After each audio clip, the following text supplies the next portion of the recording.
ГСП онлайн. Городские новости сейчас. В Ухтинском государственном университете прошло очередное заседание попечительского совета. В него, как и обычно, вошли руководители и представители предприятий, которые непосредственно участвуют в жизни вуза.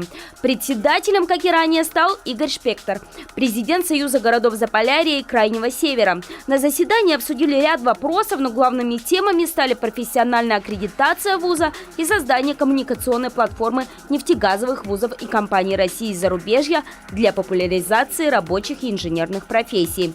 О ходе работы доложил заместитель ректора УГТУ Георгий Коршунов. Ядром проекта будет новостной портал.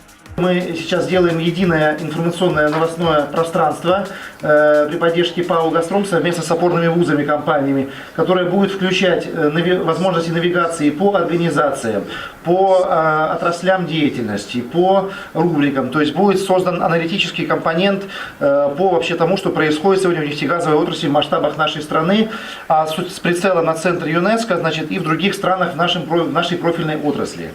Значит, будет возможность работы организаций в своих личных медиакабинетах.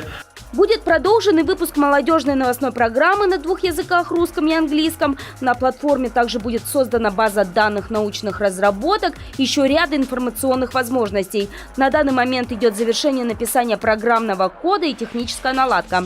О втором вопросе профессиональной аккредитации учебных программ УГТУ рассказал Павел Иванов, руководитель базовой организации по профессиональным квалификациям в нефтегазовом комплексе. Мы сегодня экспертировали программу от эксплуатации и обслуживания объектов транспорта, хранения нефти, газа и нефти и продуктов переработки на соответствие 4 профессиональным стандартам. Значит, в результате заочной экспертизы и в результате очной экспертизы комиссия приходит к выводу, что данная образовательная программа соответствует этим профессиональным стандартам.